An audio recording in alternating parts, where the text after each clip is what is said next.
এটা নাকি ছোট হতে হতে স্যাটেলাইট আর কেবলের হাতে ড্রয়িং রুমে রাখা বোকা বাক্সতে বন্দি।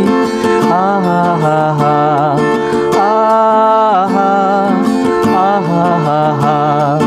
ঘরে বসে সারা দুনিয়ার সাথে যোগাযোগ, আজ হাতের মুঠোতে ঘুচে গেছে দেশ কাল সীমানার গণ্ডি।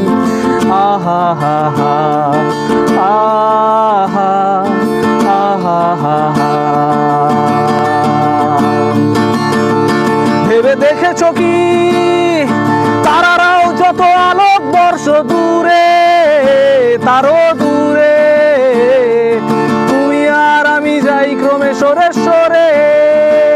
ভেবে দেখেছো কি তারারাও যত আলোক বর্ষ দূরে, তারও দূরে তুমি আর আমি যাই ক্রমে সরে সরে।